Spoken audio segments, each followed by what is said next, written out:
Salut à tous, bienvenue dans Objectif Cyclo. Aujourd'hui on démarre une série de 3 vidéos sur comment définir ces zones d'effort cardiaque.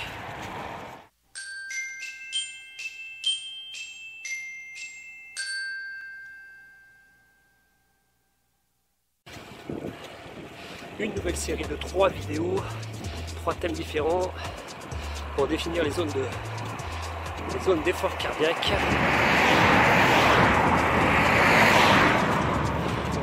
La première vidéo ce sera sur la FC, la fréquence cardiaque de repos. La deuxième vidéo ce sera sur la fréquence cardiaque maximale. Et la troisième vidéo ce sera concrètement calculer toutes ces zones d'effort. Toutes ces zones d'effort cardiaque. Donc on commence aujourd'hui à mesurer notre fréquence cardiaque de repos.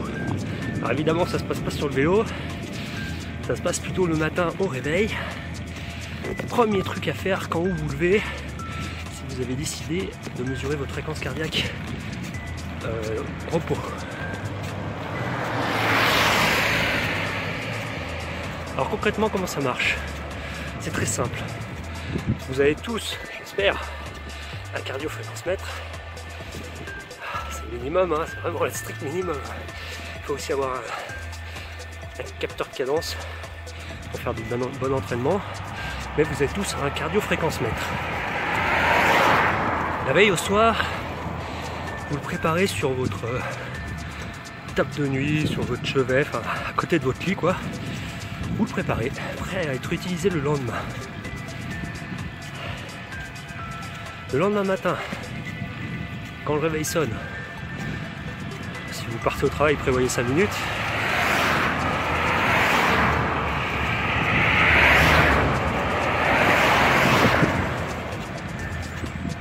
Si vous partez au travail, prévoyez 5 minutes de plus pour faire ça. Première chose que vous faites au réveil, vous mettez votre ceinture cardiaque. Vous l'ajustez, nickel, et vous vous recouchez, vous vous allongez sur le dos, c'est mieux que sur le côté pour ce texte-là, parce que souvent quand on est sur le côté, la ceinture cardiaque, elle ne fait pas contact complètement, mais ça fausse la mesure. Donc sur le dos,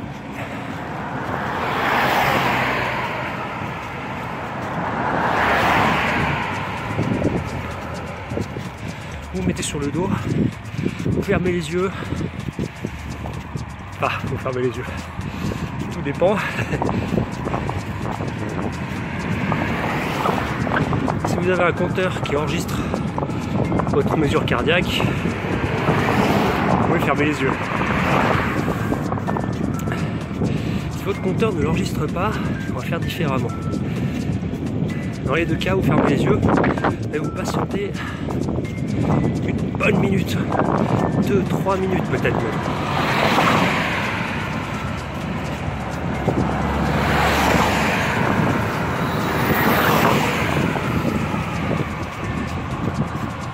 Vous essayez de vous calmer au maximum. C'est-à-dire d'avoir finalement la fréquence cardiaque la plus lente possible. Et vous restez 2, 3, 4 minutes comme ça. Quand vous commencez à sentir que vous êtes parfaitement détendu, là, vous regardez votre cardio et qu'est-ce que vous voyez? Votre fréquence cardiaque de repos. Et vous l'enregistrez.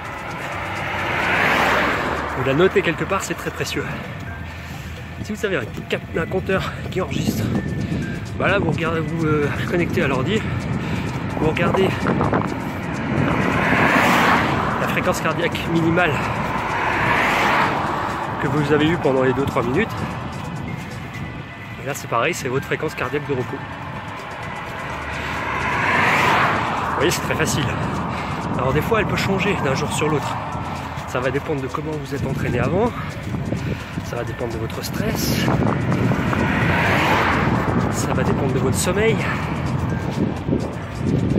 Si vous manquez de sommeil, elle va être plus haute. Si vous êtes stressé, elle va être plus haute. Donc n'hésitez pas à la faire plusieurs fois. Éloignez-la des entraînements. Ne faites pas une mesure de fréquence cardiaque de repos le lendemain d'un effort, un entraînement intensif, un entraînement en intensité, ça ne sert à rien, elle sera fausse, elle sera trop haute. Faites-la un jour, 2-3 jours après l'entraînement, ou pendant une semaine de repos.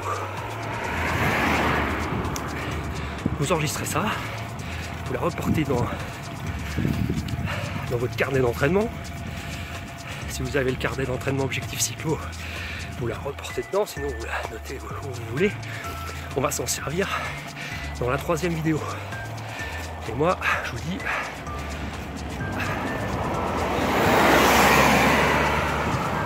vous dis à la prochaine. Dans la 2e vidéo, on parlera de la fréquence cardiaque max. Un peu plus compliqué à mesurer, c'est clair. Laissez un pouce j'aime si vous avez aimé.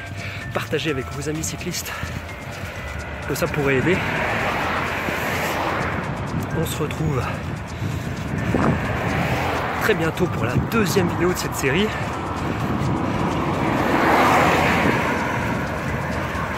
En attendant, moi je suis à l'entraînement. Et vous, quand vous entraînez-vous? Très bien, ciao.